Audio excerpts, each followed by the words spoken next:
இன்றைக்கி நம்ம வெண்டைக்காயை வச்சு ஒரு டிஷ்ஷு தான் பண்ண போகிறோம். அது என்ன டிஷ்ஷுன்னு நீங்களே பார்த்து தெரிஞ்சுக்கோங்க.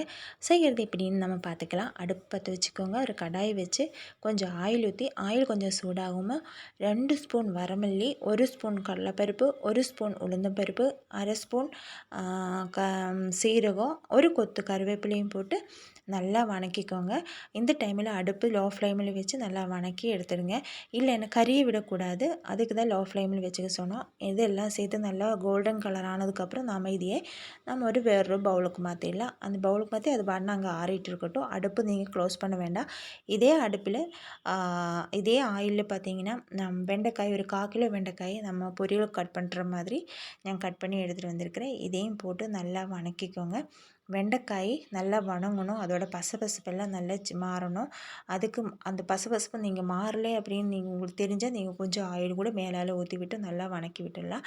இது வெண்டைக்காய் வணங்கினதுக்கப்புறம் பார்த்தீங்கன்னா ஒரு 3 பல்லு வெள்ளைப்பூண்டு, ஒரு மீடியம் சைஸ் அளவுக்கு தக்காளி, ஒரு அரை நெல்லிக்காய் சைஸ் அளவுக்கு புளி சேர்த்துருக்கேன். அப்போது இது வணங்குறதுக்கு தேவையான ஒரு ஸ்பூன் சால்ட்டு போட்டு 1 ஸ்பூன் வரமிளகாய்த்தூள் போட்டு நம்ம நல்லா வணக்கி விட்டுடலாம்.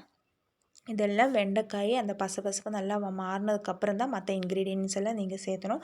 அதை நீங்கள் நல்லா கவனமாக பார்த்துக்கோங்க. இல்லைன்னா எல்லாம் சேர்ந்து ஒரு கொலகொலான்னு ஆகிடும். நல்லா வணங்குறதுக்கு கொஞ்சம் டைம் ஆகிடும், உங்களுக்கு கரெக்டாக கிடைக்காது. அதனால தான் இதோட பச்சை வாசனை எல்லாம் மாறி நல்லா வணங்கணும். இந்த வெள்ளை பூண்டு தக்காளி எல்லாமே நல்லா வணங்குற மாதிரி உங்களுக்கு இருக்கணும். நம்ம ஒரு 2-3 டைம் நம்ம ஃப்ரை பண்ணுற மாதிரி ஃப்ரை பண்ணால் வணங்கிருச்சுன்னு நாம் நினைப்போம், ஆனால் அது வணங்கியிருக்க மாட்டோம். அதுக்கு ஒரு பச்சை வாசனை வரும். அதுக்கு நீங்கள் அடுப்பு சிம்மில் போட்டு க்ளோஸ் பண்ணி ஒரு 2 நிமிஷத்துக்கு அது அப்படியே இருக்கட்டும். நம்ம தக்காளி பஜ்ஜியெல்லாம் கடையிற மாதிரி நல்லா வணங்கினதுக்கப்புறம் அது பண்ண அங்கே இருக்கட்டும். அது ஆறட்டும்.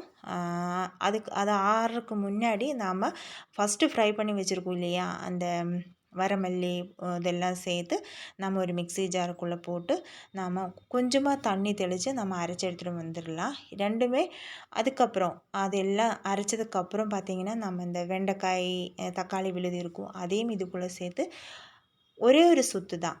ஃபஸ்ட்டு அந்த ஃப்ரை பண்ணி வச்சுருக்கிறது நாம் நல்லா அரைச்சி எடுத்துக்கணும். கொஞ்சம் தண்ணி தெளித்து, நிறைய தண்ணி ஊற்றக்கூடாது, கொஞ்சமாக தண்ணி தெளித்து நல்லா அரைச்சி எடுத்துகிட்டு வந்துடுங்க. அதுக்கப்புறம் தான் நம்ம இந்த வணக்கி வச்சுருக்கிற வெண்டைக்காயை சேர்த்து ஒரே ஒரு சுற்று தான், நல்லா இதாகிடக்கூடாது. அதுக்கப்புறம் நம்ம இதுக்கு வரவு போட்டுடலாம். கொஞ்சம் ஆயில் ஊற்றி கடுகு போட்டு கருவேப்பிலை போட்டு நம்ம இது நல்லா மிக்ஸ் பண்ணி எடுத்தாங்கன்னா நம்மளோட வெண்டைக்காய் சட்னி ரெடி ஆயிடுச்சு. இது நீங்கள் சாப்பாடு கூட, சப்பாத்தி, தோசை, இட்லி கூட எல்லாம் சாப்பிட்றதுக்கு ரொம்ப டேஸ்டியாக இருக்கும். இதில் உங்களுக்கு சால்ட்டெல்லாம் நீங்கள் பார்த்து போட்டுக்கோங்க. உங்களுக்கு என்னோடய சேனல் பிடிச்சிருந்தால் மறக்காமல் லைக் பண்ணி ஷேர் பண்ணி சப்ஸ்கிரைப் பண்ணிக்கோங்க. சப்ஸ்கிரைப் பண்ணும்போது இந்த ஆளுங்கிற ஆப்ஷன் எனேபிள் பண்ணி விட்டுருங்க. அப்போ தான் நான் போடுற நோட்டிஃபிகேஷன் எல்லாம் உங்களுக்கு வந்து சேரும். அதுக்கப்புறம் இந்த சட்னி செஞ்சு பார்த்து நீங்கள் ஃபீட்பேக் எப்படி இருக்குதுன்னு மறக்காமல் கமெண்ட் பண்ணுங்கள். டாடா, பாய்.